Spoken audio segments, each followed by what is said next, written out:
Greetings, and welcome to the All Facts Matter podcast, where we push back against corporate media propaganda with facts, evidence, and data. I'm Peter, the author of All Facts Matter, so let's begin. Is Vladimir Putin winning in Ukraine? Can Russia prevail in that war, or is the Russian state and the Russian economy ultimately doomed to failure and collapse? Those are, of course, very loaded questions. And any brief survey of podcasters, corporate media outlets, and YouTube commentators will show that there are as many answers to those questions as there are podcasters, corporate media outlets, and YouTube commentators. And every single one of them is absolutely correct and has the real skinny on what's really happening in Ukraine. Just ask them. Now, reality, we do not know what the ultimate outcome will be in Ukraine. Wars are murky and messy affairs, and they are neither won nor lost until the shooting ultimately stops.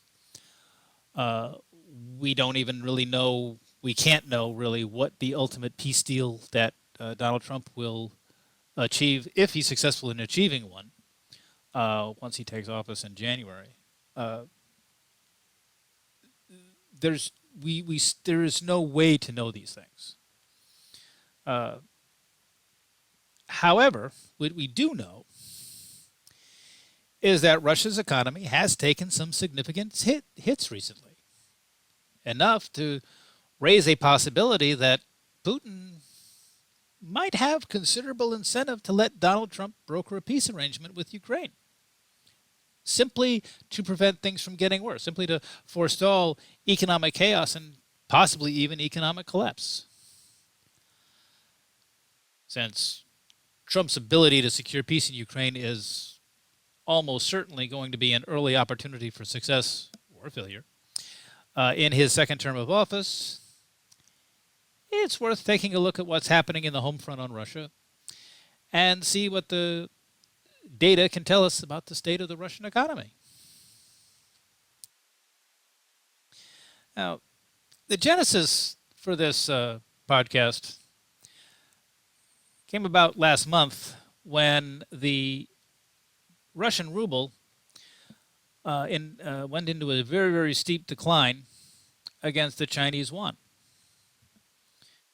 Now, the ruble had been in decline, going down against the yuan and the dollar as well, but going down against the yuan since about August. But in November, it just fell off the cliff. And at one point, the ruble was down on the year over 20% against the Chinese yuan. Now, this is a big deal for Russia because since the war in Ukraine began, China has taken Europe's place as Russia's principal trading partner.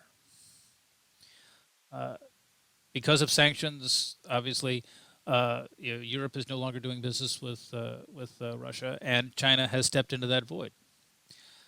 So much so that to date, 2024 has been more or less a growth year for Chinese exports to Russia.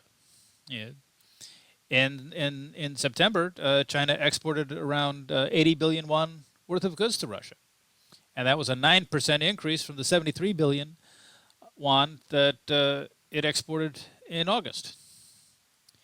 And those increases were greater than the increases that had been happening earlier in the year. Now, tellingly, the import situation into China from Russia has not been as good. As a matter of fact, in October, Chinese imports from Russia fell 4.3%. Versus what they were at a year ago. That was an improvement because in September imports had fallen 9.2% year on year. The principal cause for these for the import decline in imports was payment issues. Yeah, and what was happening is that Russian exporters were having difficulty getting paid by their Chinese customers. And why were they having difficulty? Sanctions. Uh, Starting in June, the U.S. Treasury began casting a wider net on its sanctions regime, uh, sanctioning not just Russia, but putting out secondary sanctions to discourage firms from doing business with Russia. Uh, in particular, banks and financial institutions, but also targeting Chinese firms that would be doing that would be wanting to do business with Russia.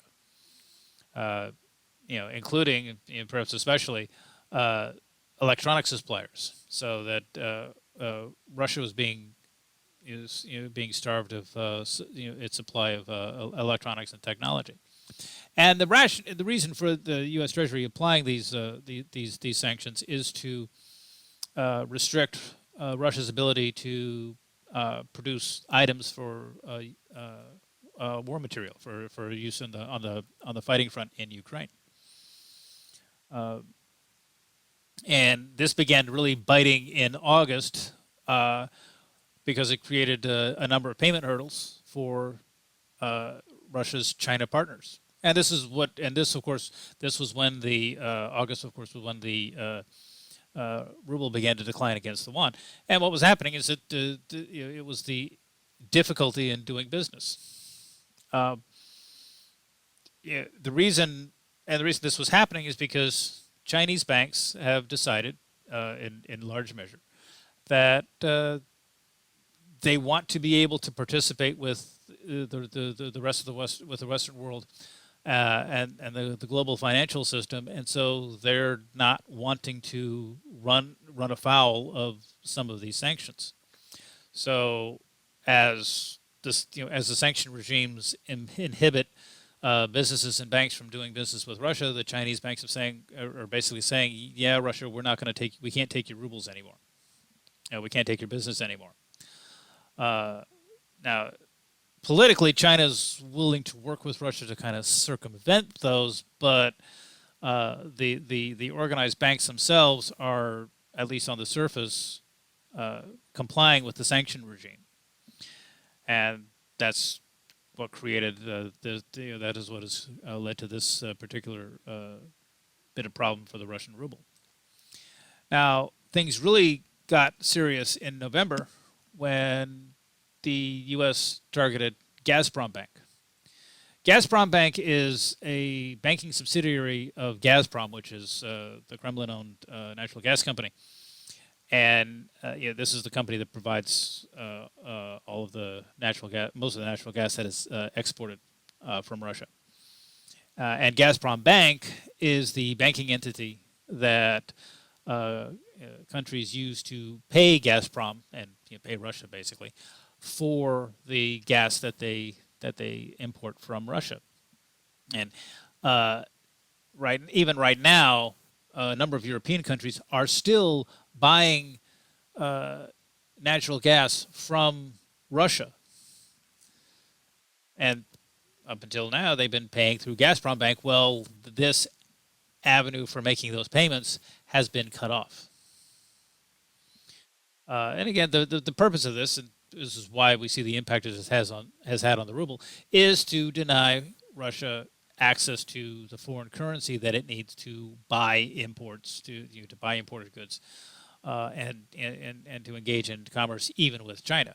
If nobody can get paid, no business gets done.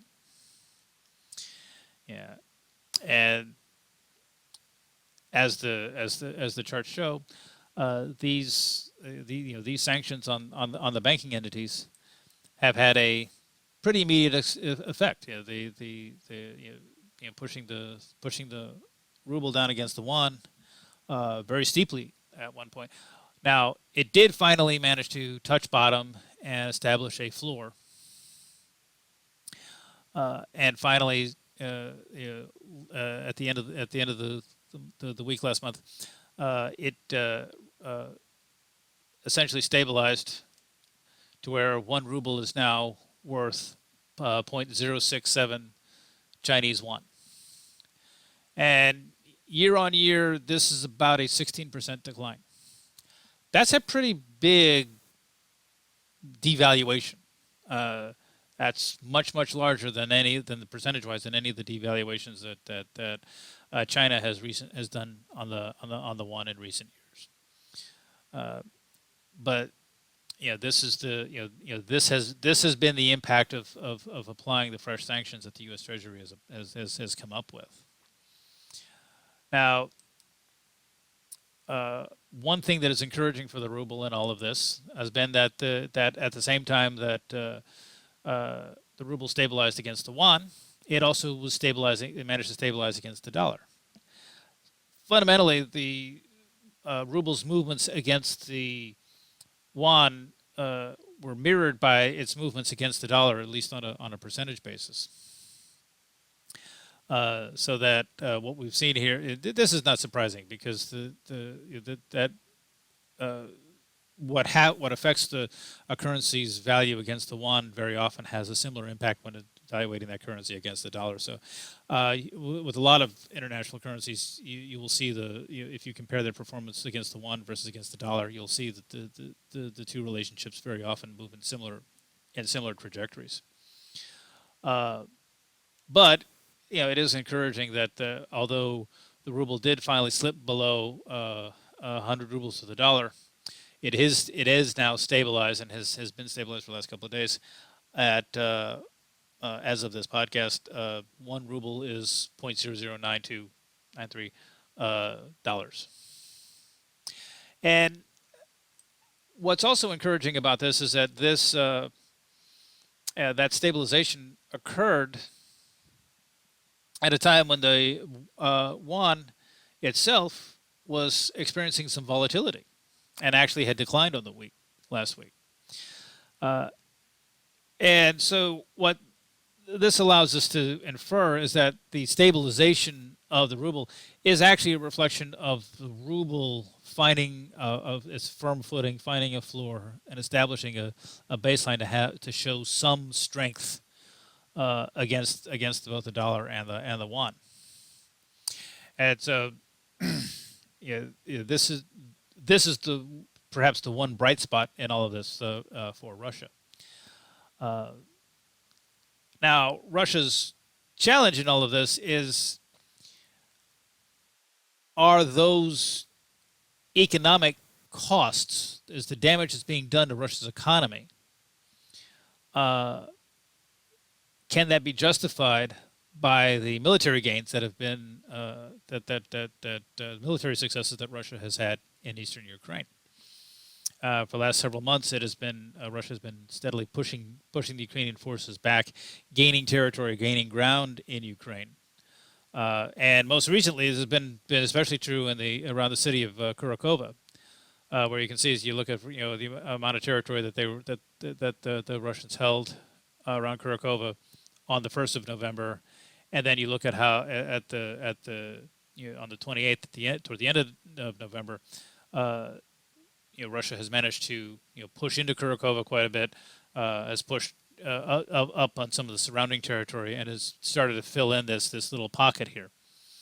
And so the question is, do gains like that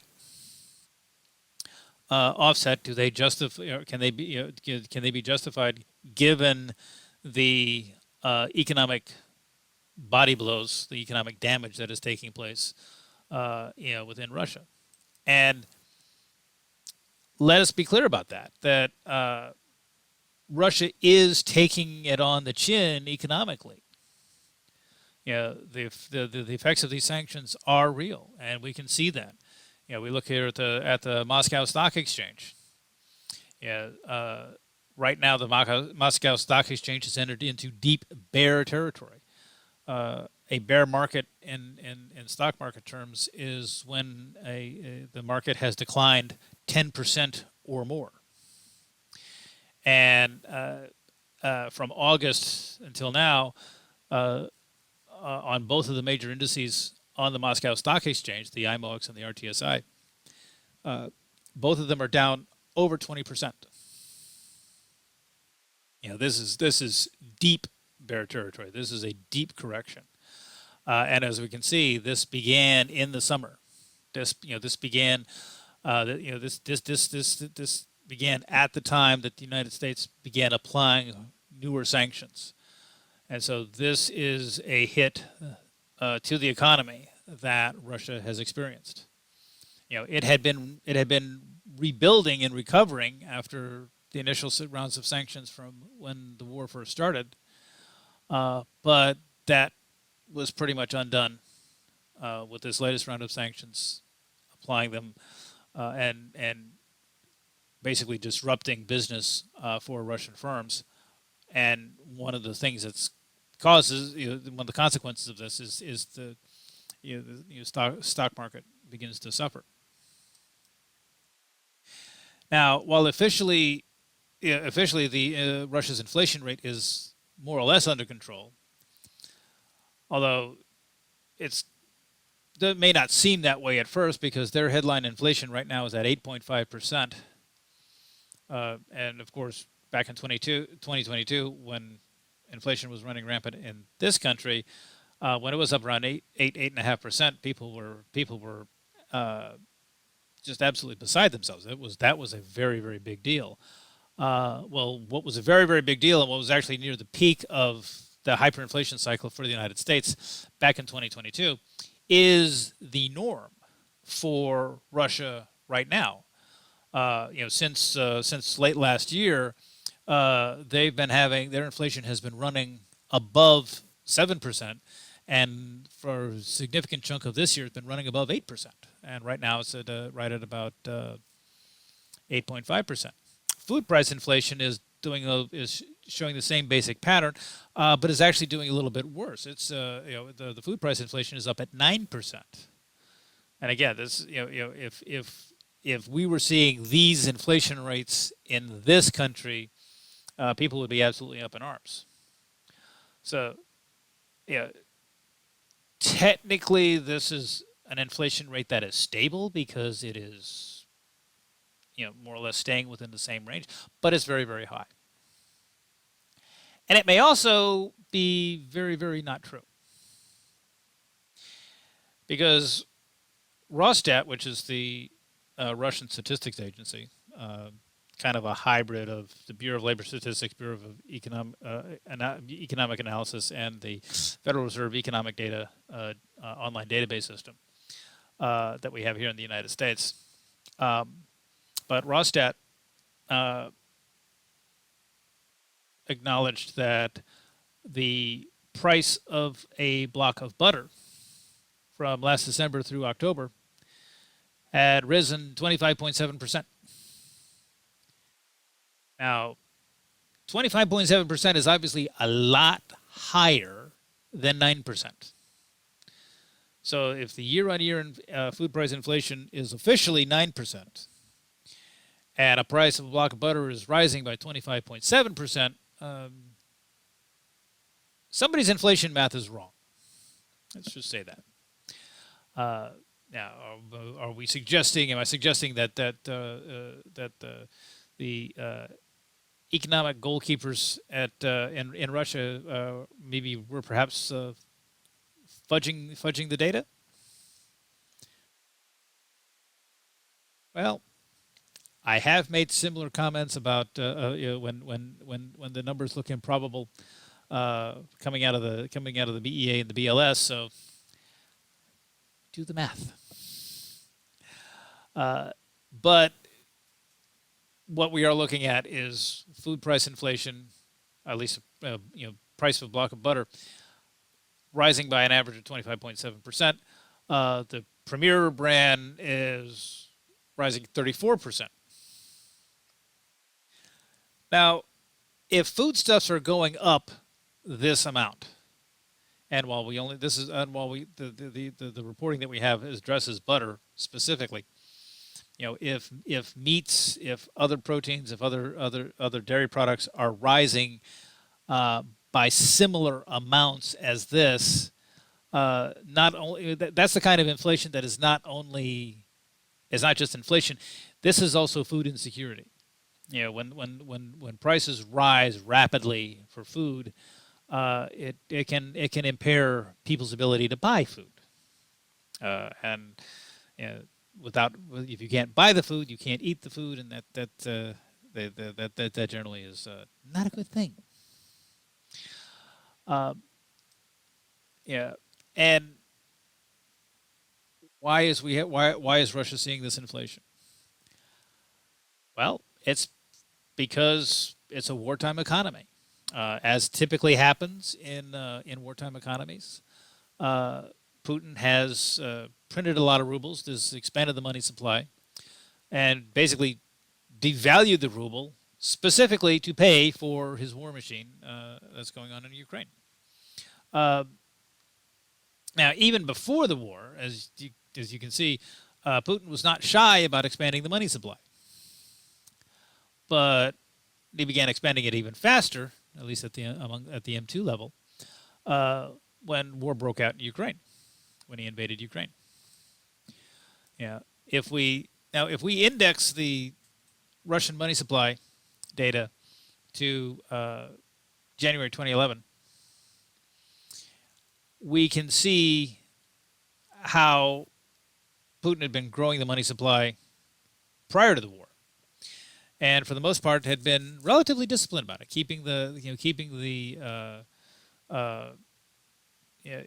the various levels of money supply, the M0, which is the currency in circulation, the M1, which is the currency in circulation plus demand deposits, and then the M2, which includes other examples of quote unquote near money.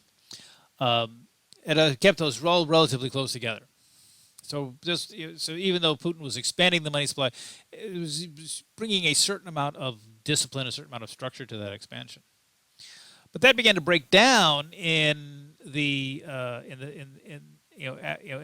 the aftermath of the after the war started in Ukraine started, because we see that the money in circulation kind of plateaued out, while the M1 and M2 money aggregates increased even more rapidly.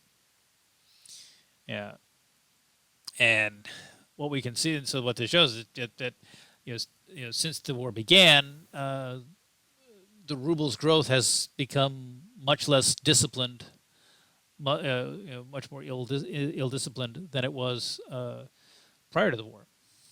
And if we re-index the money growth to January 2022, just before the start of the war, we get a picture of just how much,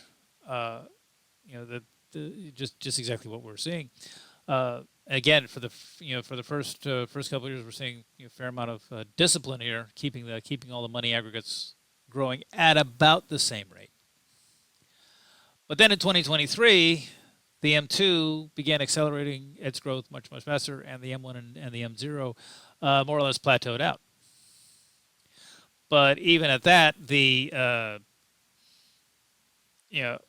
from the start of the war until now, the M2 has right at doubled.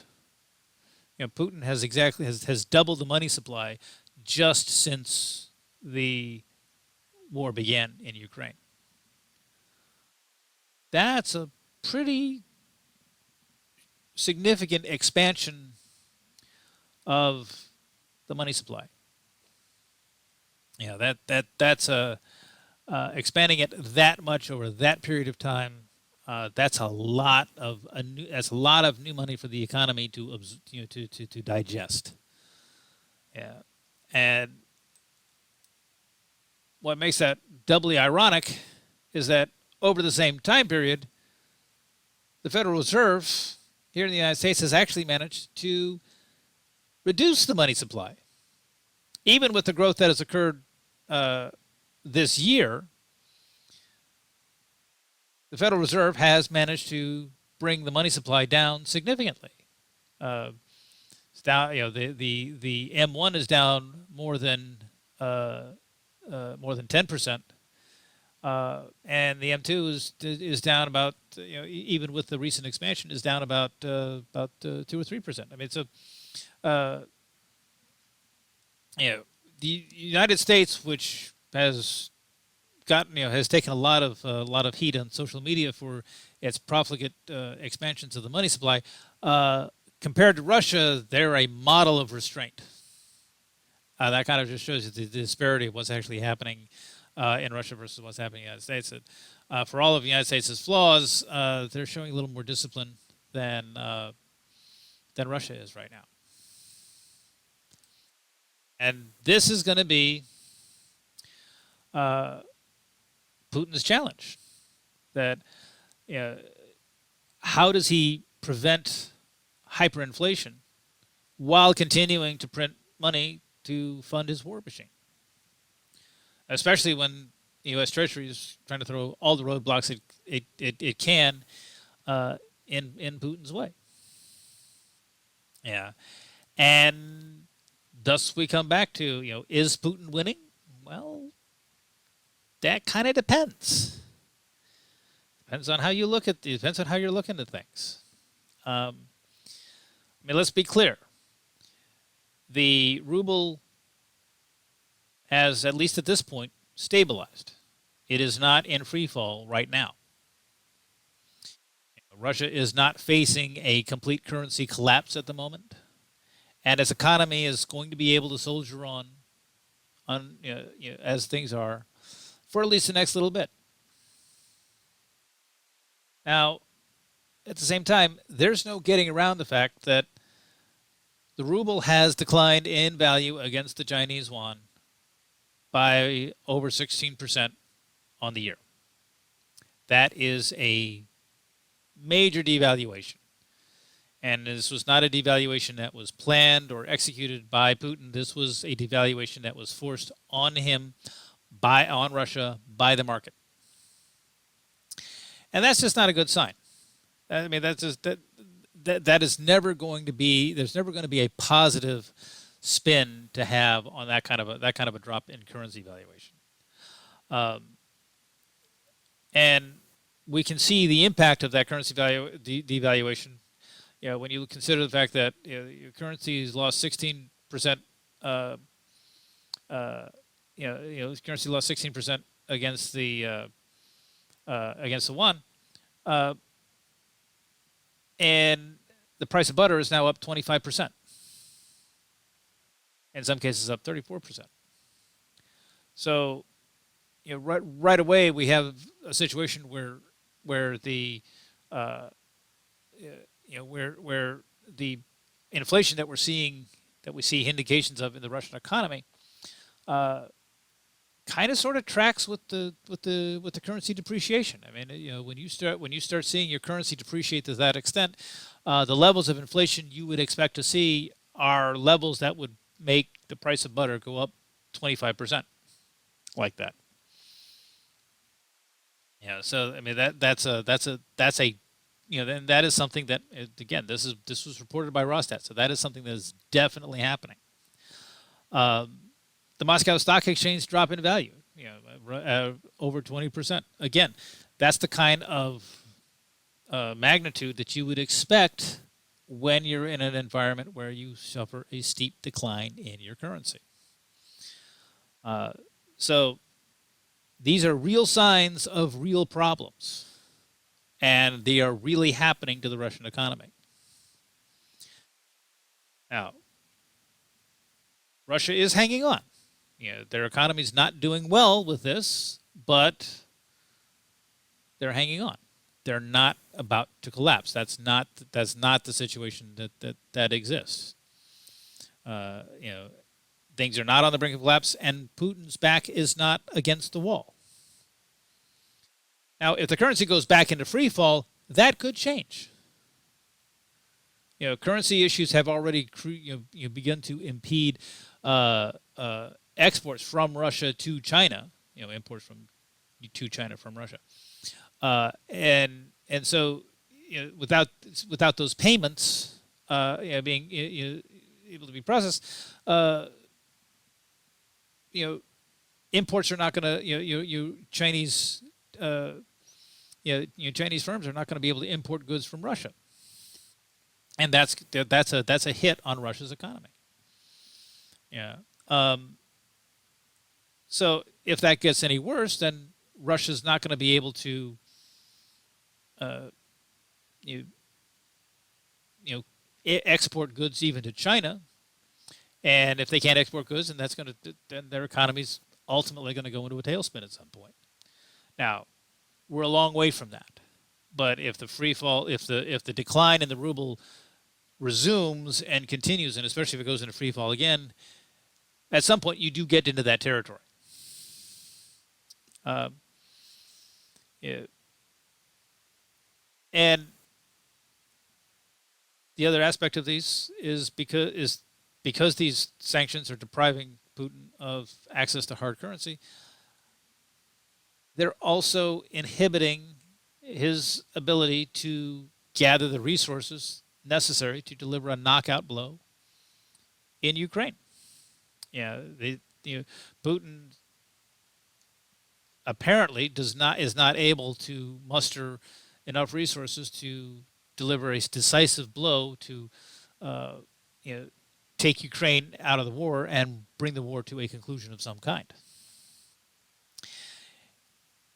If Russia can't do that, absent a ceasefire and sitting down at the negotiating table, uh, then this war continues on as this brutal war of attrition that has been going on, and is the most brutal conflict that has been in Europe since the end of World War II. Uh, is Putin winning? Well, ultimately, that depends on your definition of winning.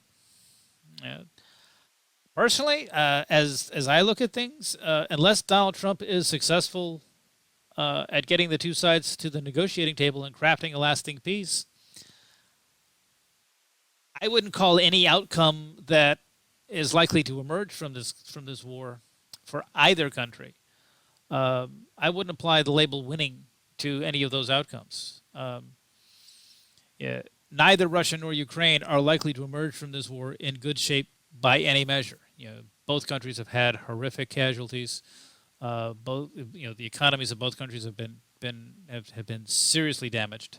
Ukraine's infrastructure has been blown to hell, uh, and this is this level of destruction just isn't something that I associate with winning. Uh,